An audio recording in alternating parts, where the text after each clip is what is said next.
So let's pretend for a second that we're in an interview and you really want to impress me. I'm the hiring manager. And you found out that we have an infinite amount of pizza bagels in the break room, so you really want this job.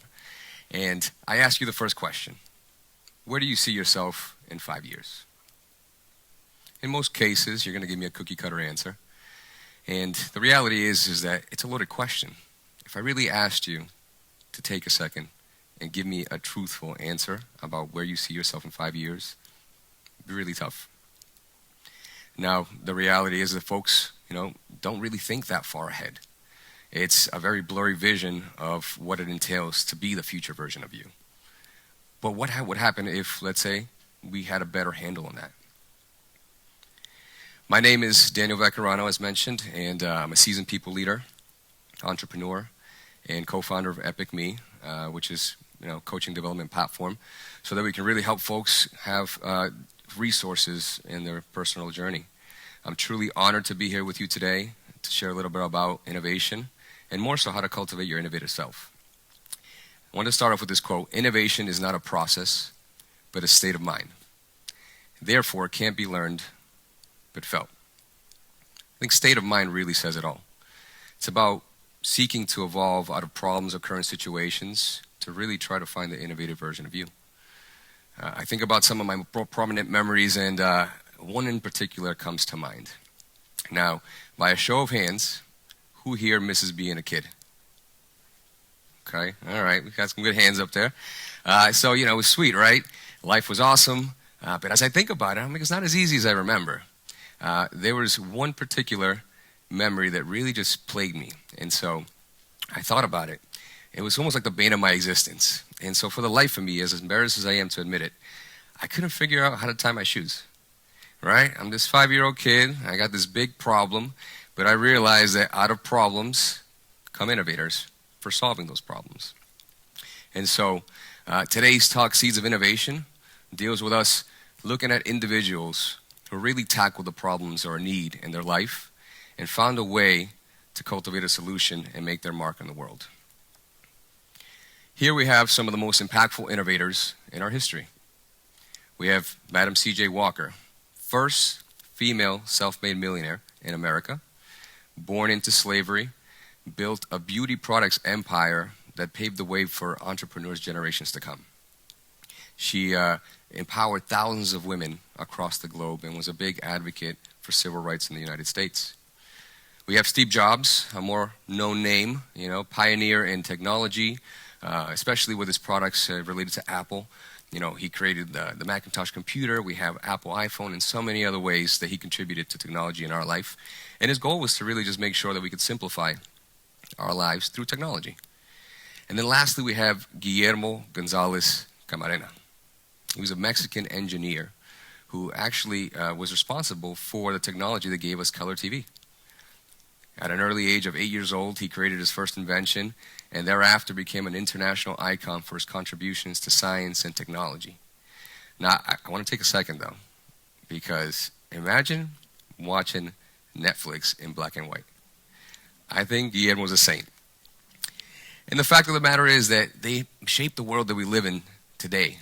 And it was truly because they were able to find their authentic self.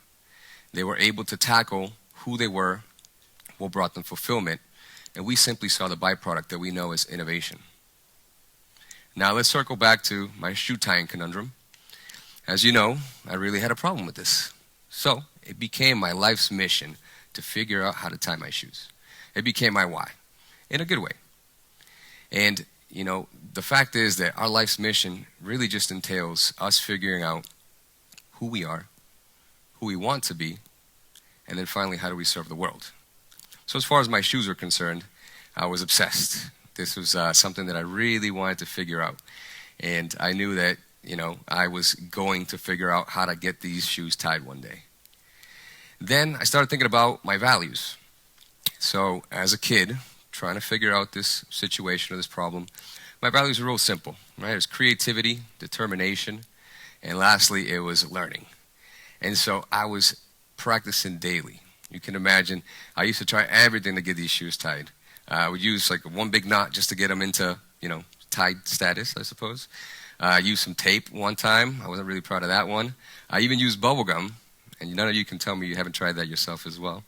But I tried everything to try to make this happen. Now, of course, my values have shifted as an adult. Now my top 3 are growth, love, and gratitude. I see that when I'm in alignment with these values, I'm truly in my happiest form. I see that I'm living with more purpose, more drive, and values in reality are just our compass. If you think about it, it's about what drives us or what's important to us, which in turn influences our decisions, and then lastly shapes our character. And so if you look at these innovators, that's really what drove them, seeking to align with their values. Now, as you can imagine, this problem was ongoing. And so I used to envision myself, how it would look like if I was a certified shoe tire, right? Of course, I saw myself running through a meadow with my shoes tied. I had wind in my hair, sun shining, like typical 5-year-old thoughts, right? And it was really the vision or the version of me that I was just seeking that really was driving me to continue trying to figure out what it would be to tie my shoes. Now, I'm going to ask you guys to close your eyes. All right, now pick your nose. No, I'm just kidding. So close your eyes and let's go back to that interview question. Let's think about you 5 years from now. I want you to take a look at what that person, how they're dressed, what they look like, how do they speak, how do they operate in the world, where do they live, what car do they drive, how much money do they make. Okay, now open up your eyes. I bet that for a lot of you, that picture was very blurry. And the reason is that it takes practice and consistency to really define that specific version of yourself that you want to be. Now, this technique is called visualization. So visualization, what it does is it allows us to trick our brain, if you will. We create neural patterns, and these neural patterns actually trick our brain to think that this is an image that actually happened. So your brain doesn't know the difference. So with practice and consistency with visualization, we can start really formulating which person it is that you're trying to be as you continue your growth journey. Now, we have a way to, identify our values. We figured out who exactly it is that we want to be. Now it's about creating a process where we can really, gain some momentum and keep that progress going.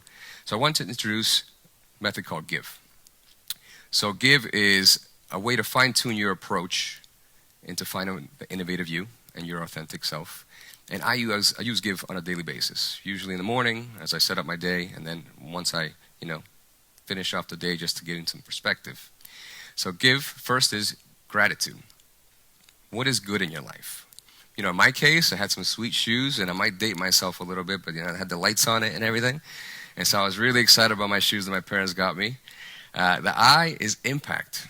How can you influence or contribute to the world beyond you? I had a younger sibling, and I really wanted to teach her how to tie her shoes as well. We have vision. Obviously, that's about really seeing who we're becoming in the process of this journey. Now, for me, it was really around being a big kid. I'm 5 years old. I just wanted to do what big kids did, so it was real simple for me. And then lastly, it's execution. It's about what action are you taking today to get one step closer. Now, I was practicing daily. I was definitely trying to figure out how to tie my shoes. And if you had your shoelaces untied, you'd be so lucky that I'd try to tie them for you. You best believe. Right? And so as we take a look at GIVE, gratitude, per Psychology Today, is actually an emotion, one that makes you feel happier. It creates a chemical reaction in your brain where it makes you more optimistic. It makes you more positive. And so gratitude is really about getting in the right state of mind as you start formulating what next steps you have to take. Second, we have impact. So impact is about how do you contribute, once again, to the world around you, those in your immediate circle, your community. It's important to look at it as, how can I go ahead and step beyond myself once again? I think Tony Robbins sums it up best, saying that the secret to living is giving. So choose 3 people in your life that you can impact. It could be a small gesture, it could be a big one. It's up to you. But the importance is to really strengthen that impact muscle. Next, we have vision. So vision, in this case, we did 5 years from now, but let's take a look at today. You're already in a great state of mind because you're living in gratitude. And, of course, we're also thinking about, how we can create impact. And so it's a matter of really just, picturing a rock star day, one that you can say, this is exactly how I want to manifest myself in the world, and breathe some air into that visual, and so it will be. And then lastly is execution. This is probably the most paramount piece of the method, because it takes you going into action, stepping into a direction for you to be able to see the fruits of your thoughts and labor. And so as you're thinking about how you're going to execute today, pick 3 to 5 things. Keep it real simple. And it's just something that's going to be specific to your goals, and also something that's going to allow you to really reap the benefits of this method so that you can be the innovative you. Now, I can speak from experience that sometimes, this action piece is probably the toughest. And so it's good to find ways to make yourself accountable, right? So Mel Robbins has this great process called the 5-second rule. You simply count down from 5, 4, 3, 2, 1, and you leap into action. And I'd say it's probably the only reason I do my bed in the morning, but it's something that's so simple, but it works. Now that we have this process, we really want to give it some practice. So I'd ask you to help me out. First thing I want you to do is think about one thing in your life that is good, something that you're grateful for. It can be big or small, but it has to be yours. Second, choose one person in your life that you can contribute to their well-being today. It could be a simple action. It could be something as simple as, a kind gesture, whatever it may be, right? You have to pick that one person. Third is about vision, right? We're already, once again, living in a state of giving and gratitude. Now let's pick that day that we want to have. Let's ensure that whatever we do, even to this point, is super intentional. And then lastly is execution. What action are you going to take today to really make progress in this space? Now, congratulations. You just gave yourself the give method, right? So we have this process down. Now it's really about us figuring out how to make this a complete circle. And so I want to talk about our biggest superpower. Now, I know that a lot of you might say that it's your dance moves on the dance floor, right? Some of you might make a mean guacamole, and if you do, please meet me backstage after we're done with the TED Talk, right? But your biggest superpower is the power of choice. The choice to do or not do something can drastically change the course of our lives. I can guarantee you that every single one of us can think about one action that we've taken that changed our lives forever. And of course, a lot of those choices can fall into that category, but today we will make a choice. We're going to make a choice as far as who we will be and how we will be our innovative selves, to live a life of purpose through innovation. Now, the first thing we're going to decide is who we will be. What is it that we're seeking as far as the future version of ourselves? Now, you had Guillermo Camarena, inventor at an early age, and someone who knew that creating was his calling. The second thing we will choose is what problems we're going to solve. Now, it is our duty to affect change.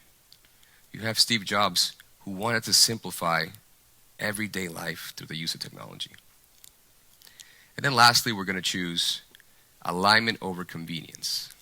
It's about the values that define you, and a matter of taking those values and staying true to our moral compass. Now, C.J. Walker did not succumb to the confinements of her environment, and it led her to being the pioneer that we all know. She chose the harder path, which oftentimes leads us to the most beautiful, scenic view. It is said that the meaning of life is to find our gift, but the purpose of life is to give our gift away. Of course, you can tiptoe through life, and when your time on earth ends, you'll meet the ghosts of who you were supposed to be. Or, walk out of that auditorium.